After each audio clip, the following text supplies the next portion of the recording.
Lecture biblique du jour. Genèse chapitre 20. Abraham partit de là pour la contrée du Midi. Il s'établit entre Kadesh et Shur et fit un séjour à Guérar.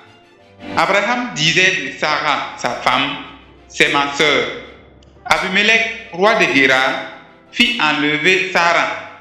Alors Dieu apparut en songe à Abimelech pendant la nuit et lui dit, voici, tu vas mourir à cause de la femme que tu as enlevée, car elle a un mari.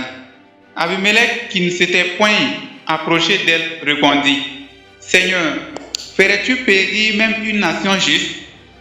Ne m'a-t-il pas dit, c'est ma sœur, et elle-même n'a-t-elle pas dit, c'est mon frère? J'ai agi avec un cœur pur et avec des mains innocentes. Dieu lui dit en songe, je sais que tu as agi avec un cœur pur. Aussi t'ai-je empêché de pécher contre moi. C'est pourquoi je n'ai pas permis que tu la touchasses. Maintenant, prends la femme de cet homme, car il est prophète. Il priera pour toi et tu vivras. Mais si tu ne la rends pas, sache que tu mourras, toi et tout ce qui t'appartient. Abimelech se leva de bon matin, il appela tous ses serviteurs et leur rapporta toutes ces choses, et ces gens furent saisis d'une grande frayeur. Abimelech appela aussi Abraham et lui dit, qu'est-ce que tu nous as fait? En quoi t'ai-je offensé? Que tu aies fait venir sur moi et sur mon royaume un si grand péché? Tu as commis à mon égard des actes qui ne doivent pas se commettre. Et Abimelech dit à Abraham, quelle intention avais-tu pour agir de la sorte?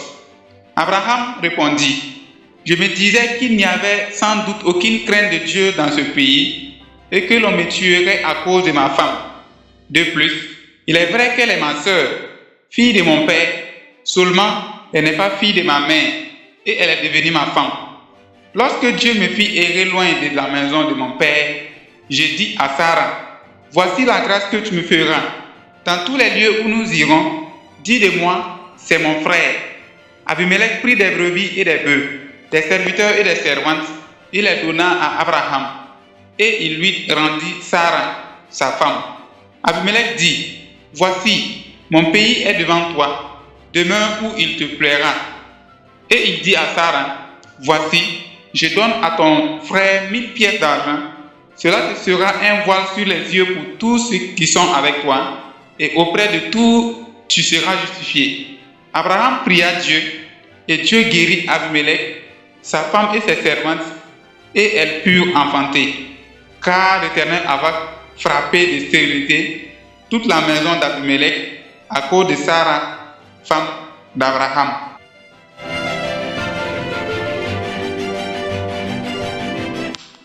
Matthieu chapitre 19. Lorsque Jésus eut achevé ses discours, il quitta la Galilée et alla dans le territoire de la Judée, au-delà du Jourdain. Une grande foule le suivit, et là il guérit les malades. Les pharisiens l'abordèrent et dirent, pour l'éprouver, est-il permis à un homme de répudier sa femme pour un motif quelconque? Il répondit, n'avez-vous pas lu que le Créateur au commencement fit l'homme et la femme, et qu'il dit, c'est pourquoi l'homme quittera son père et sa mère et s'attachera à sa femme, et les deux deviendront une seule chair. Ainsi, ils ne sont plus deux, mais ils sont une seule chair. Que l'homme donc ne sépare pas ce que Dieu a joint. Pourquoi donc, lui dit-il, Moïse a-t-il prescrit de donner à la femme une lettre de divorce et de la répudier? Il leur répondit, c'est à cause de la dureté de votre cœur que Moïse vous a permis de répudier vos femmes. Au commencement, il n'en était pas ainsi. Mais je vous dis que celui qui répudie sa femme, sauf pour infidélité, et qui en épouse une autre, commet un adultère. Ses disciples lui dirent, si telle est la condition de l'homme à l'égard de la femme, il n'est donc pas avantageux de se marier. Il leur répondit, tous ne comprennent pas cette parole, mais seulement ceux à qui cela est donné. Car il y a des eunuques qui le sont dès le vent de leur mère, il y en a qui le sont devenus par les hommes, et il y en a qui se sont rendus tels eux-mêmes à cause du royaume des cieux. que celui qui peut comprendre comprenne. Alors on lui amena les petits enfants, afin qu'il leur imposât les mains et pria pour eux.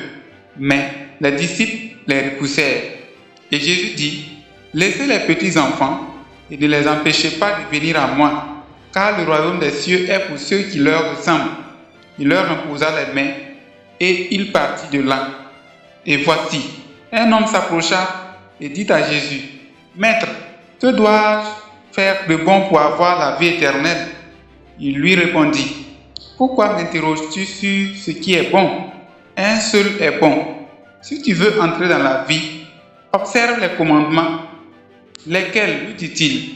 Et Jésus lui répondit, tu ne tueras point, tu ne commettras point d'adultère, tu ne déroberas point, tu ne diras point de faux témoignages, honore ton père et ta mère, honore ton père et ta mère, et tu aimeras ton prochain comme toi-même. Le jeune homme lui dit, j'ai observé toutes ces choses, que me manque-t-il encore? Jésus lui dit, si tu veux être parfait, va, vends ce que tu possèdes, donne-le aux pauvres, et tu auras un trésor dans le ciel. Puis viens et suis-moi. Après avoir entendu ces paroles, le jeune homme s'en alla tout triste, car il avait de grands biens. Jésus dit à ses disciples, je vous le dis en vérité, un riche entrera difficilement dans le royaume des cieux. Je vous le dis encore, il est plus facile à un chameau de passer par le trou d'une aiguille qu'à un riche d'entrer dans le royaume de Dieu. Les disciples, ayant entendu cela, furent très étonnés et dirent, qui peut-on donc être sauvé? Qui peut donc être sauvé? Jésus les regarda et leur dit, aux hommes, cela est impossible, mais à Dieu, tout est possible. Pierre, prenant alors la parole, lui dit, voici, nous avons tout quitté et nous t'avons suivi. Qu'en sera-t-il pour nous? Jésus leur répondit, je vous le dis en vérité, quand le Fils de l'homme, au renouvellement de toutes choses, sera assis sur le trône de sa gloire, vous qui m'avez suivi, vous serez de même assis sur 12 trônes et vous jugerez les 12 tribus d'Israël. Et quiconque aura quitté, à cause de mon nom, ses frères, ou ses sœurs, ou son père, ou sa mère, ou sa femme, ou ses enfants, ou ses terres, ou ses maisons, recevra le centuple et héritera la vie éternelle. Plusieurs des premiers seront les derniers, et plusieurs des derniers seront les premiers.